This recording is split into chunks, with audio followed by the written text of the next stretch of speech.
My name is Shane Slater. I'm the programming director for the Hairouna Film Festival. And this is our post-screening Q&A for our non-English films under the theme Deconstructing Masculinity. And we have some special guests with us today. We have the director of New Eva, Natalí Cardet, and José Rodríguez, who is the director of Mancha y Plátano. So we're gonna go straight into the questions. First of all, I want to start with Natalí. You know, this film has such an interesting premise. You know, it's so bizarre. How did you get the idea for this story?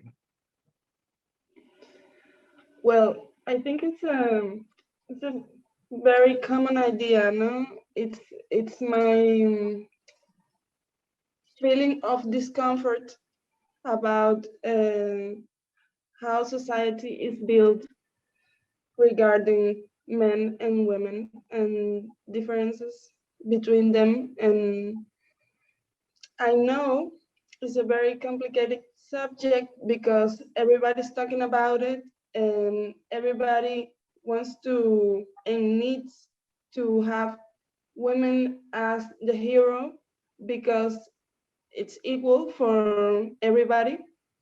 But I got to a point where thinking of how women's situation in my country, specifically in Cuba, was portrayed in a very in such a way that women protagonists are always portrayed as victims. So the idea, mainly the script, was basically from that, but grew to a point where I needed to ask a more direct question about is not what we are different about, is how we have been miseducated, all of us. So it's very hard as a woman to have written a short film about women's liberation and another standing, and that the main character, or to say it in a, I don't know, cinematographic term, is a man. But I needed to express that it's mostly violence against each other that is separating us as a mass, as mankind. That it is again mankind. So we're humans. Yeah. So it should be the same for us. And Jose, I love seeing like a Western style film in a tropical setting. What was your inspiration for your film?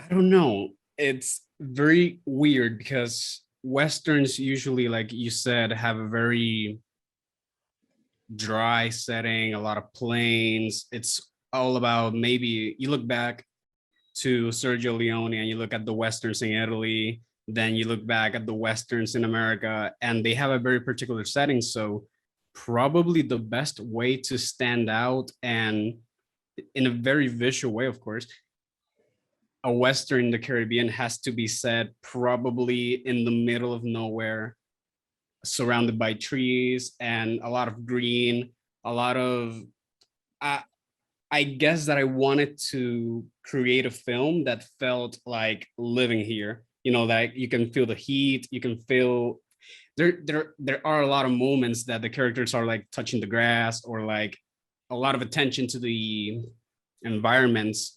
And it's all to the cause that you feel like basically this is the Caribbean. So this is what it feels like to live here. And the central source of the conflict is this bunch of plantains. How did that idea come about? Why the plantain? I think that Westerns usually are about two men fighting over something. And I can go back and be very sexist about this, but it's about women and we have to fight over women. It's a revenge story, you know. So in this case, I thought, what would be the most Puerto Rican thing that we could put in the screen so that these two men were going to fight over it? And I think a bunch of plantains was probably the only thing that came to my mind. It was a very early idea, and we just stick with it until the end. And Natalie, you know, your film, the women are required, you know, to have this bent over position. What was it like getting actresses for this role, and what was it like working with them? I'm sure it wasn't the easiest thing to get people to agree to. And what was that atmosphere like on set? Well, about the actresses and the actors in general, I've met them at the International Film School in Havana. So I mostly been kind of friends with them, but I think it was a very truthful process for us. I remember one time when I went to the protagonist's house, Aidana, to imagine her character together, and she told me that she had been a dancer when she was a girl. And so, yeah, and I said, oh, me too. And we realized that that profession or that kind of study demanded a positions and certain rigor with your body that we needed.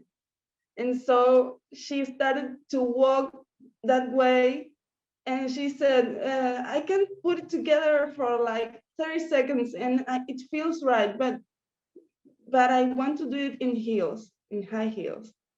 So, oh, okay, we'll do it like that.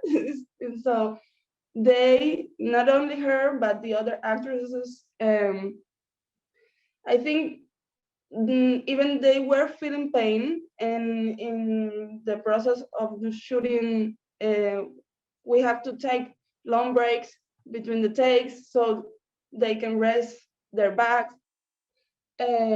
It was beautiful because they gave it all, and and there were many rehearsals, but I think that was very satisfying at the end for everyone. And your actors, Jose, they have such presence that really gives the film some weight, even though, you know, the premise is kind of strange, you know. How did you go about casting these two actors for these roles? So the thing was that it wasn't a very extensive search, but at least I knew someone in the crew, my art director, my girlfriend, right? She knew these two actors who basically were everywhere. No matter where you looked, they were like very important actors in short films. And when you look at you said it yourself, their presence, it's so unique and it helps a lot to, I can't describe it, but Westerns are very peculiar because they don't have a lot of dialogue. So these two men basically had to carry the entire duel, the entire narrative with very small expressions, it's not a very expressive short, but I think that they did a very good job. I cannot imagine what this film would look like with two other people. I just can't. And back to you, Natalie. The ending of the film was interesting. Why was it so important for you to have the woman resisting in the end? A bit unexpected. Well, I think this short film, well, I kind of said it before, it needed a different approach, at least for me, so I could feel that we were doing a piece of work that will give the audience something to think on, maybe argue, contradict, or even feeling an awkwardness as discomfort about this kind of ending, because it may look like the man feels guilty about something he did with a very a good setting in mind. So he knew a different world for his wife, so he wanted to force it on her. So I think that even if you come with a good feeling about something, if you push it, maybe your point of view or something else in another person that maybe is not ready, or maybe can know or doesn't have the context you have, it can result in violence.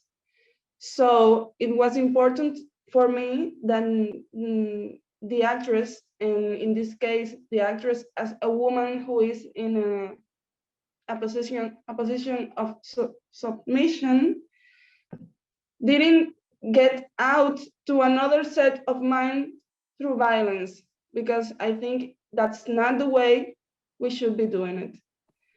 And so the ending, it stands for that.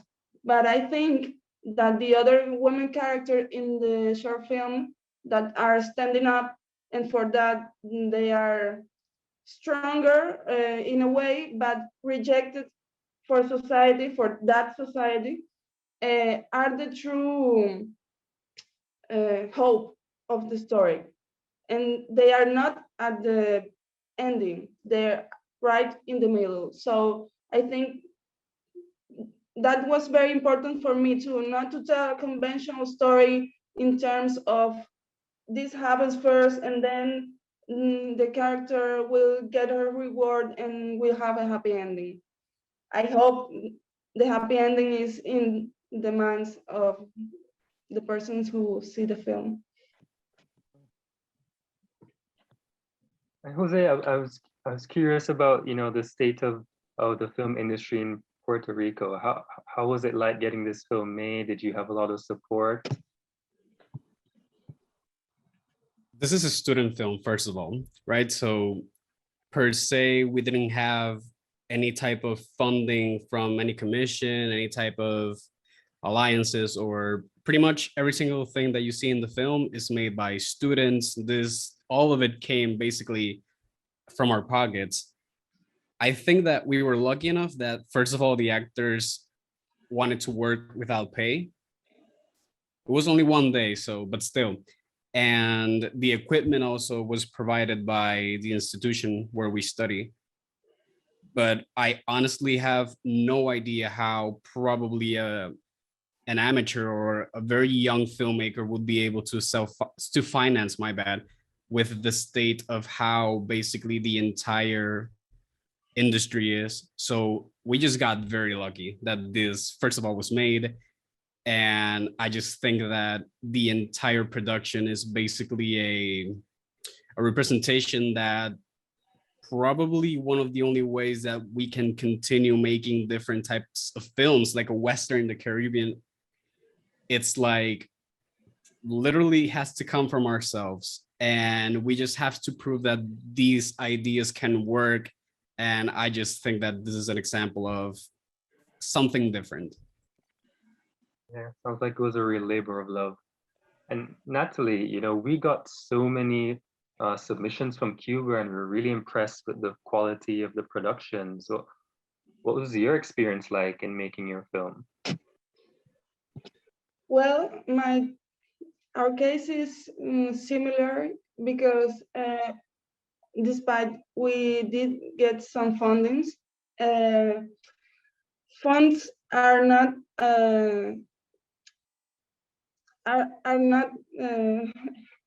they don't cover all the necessities of Cuban filmmakers. So I was very, very grateful for the funding we got, but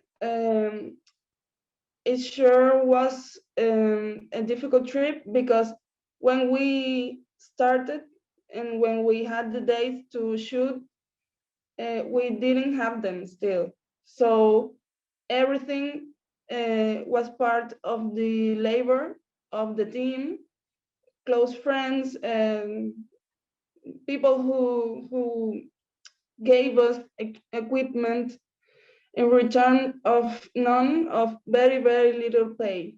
That was the things we could offer. So we made several alliances with friend artists who painted backgrounds, who donate artworks to make money selling those artworks in Paris, in other screenings, and that's how we made the money to start off. That's very beautiful to know there's a community of intelligent and giving people in harsh conditions. Okay, we have a question from the chat, and it's for both of you. What advice do you have for emerging filmmakers in the Caribbean? Sure, I start? Well, advice. I hope I could get like, advice from other people too. I think it's important to talk about what you know truly, and that if in this case you don't have the funds to do what you want to do, how you dreamed it, well, we have to start small and don't lose faith.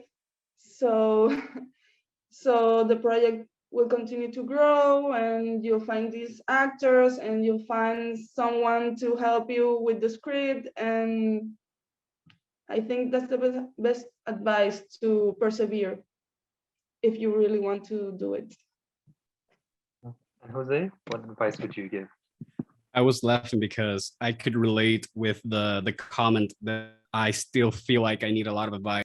But I think that probably the first thing that would come to my mind is that, first of all, if you're a writer, I don't know essentially what the person who wrote wants to do in the filmmaking industry, but if you're a writer, then write things and come from a place that it's very, that you have a level of understanding that only you can give to it, so that no matter what piece you make, no matter what genre you want to create, it's so unique because it's you, it's your story, your perspective. And I think that probably one of the easiest ways, but at the same time it's horribly hard, it's to write a story that only you can tell, or direct a story that only you can tell. And you have to be that person that will literally be a beacon of light in that story, because if you don't believe in that story as much as you should, then nobody else would want to be near it. And in this level of the industry, you know, very early on, I don't know about you, Natalie, but I'm like very, very early on in the journey. You know, those types of stories are the ones that will basically bring people to what you want to make. I don't know if I made any sense, but hopefully that will You did. some way somehow reach that person. You did. You did. Had a lot of sense. The next question is for Natalie. It's relating to what you said about female liberation, and the only female character that's standing up for herself is the one that has sexual autonomy, but we also see her art implying that she's an artist. What other things would you consider as female liberation? Well, I think, and I don't know why uh, I'm starting to see it like that. I think that we have to see liberation as an autonomy of choices. Maybe, I don't know if this makes sense, but this autonomy of choices means it could shape, its shape can change. Mhm. So I think about myself and about my journey since I was a little girl and the kind of education I got. So maybe when I was a teenager or a little bit older, I I didn't know. I didn't have information to know how or what means to be liberated as a woman. So what I really wanted, it would be like I could have, or no, I can't say me anymore, but the girls or the women, or I don't care about the age, but the women, I'm going to say in Cuba, should have enough reach to get the information they need to be free. What kind of free? Well, you could be free in everything you choose, but you have to be led, made that decision, and that's something that, especially in my country, is very hard for women. Yeah, it's still very hard, and there's not enough sources of information so a woman or a girl can know what is liberation in the real world.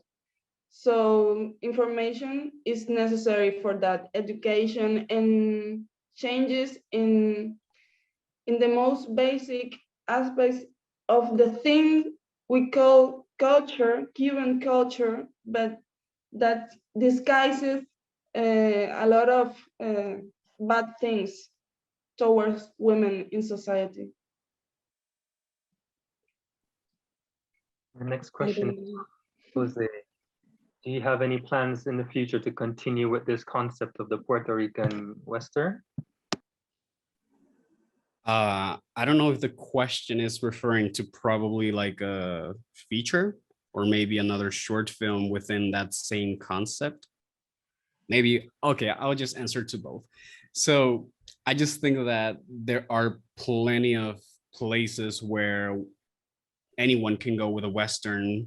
And I thought about it, and I think if the opportunity ever came, I think I know exactly what I want to do and how I want to approach it. But it will probably take me a lot of thought process because this was literally two men are arguing about something. Let's just have a duel.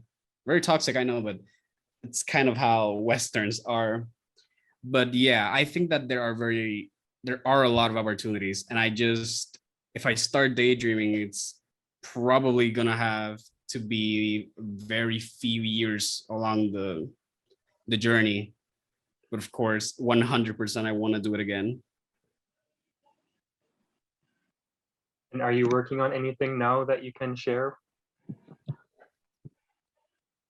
I'm currently in the process of doing the opposite. Instead of doing a Western in the Caribbean, I want to do something in space. But it's probably going to take a long time because we're currently right now finishing a script and we're very early on the concept art, visual effects, mock-ups. So it's a lot of hard work, but it's going to be very exciting. I just want to be able to explore as many genres as I can and be able to tell a huge spectrum of different stories and different characters. So it's going to be exciting. How about you, Natalie? Are you working on anything that you can share with us to look forward to? Well, yeah. I'm currently working with a Cuban director named Jimmy Ramirez. that is also my partner.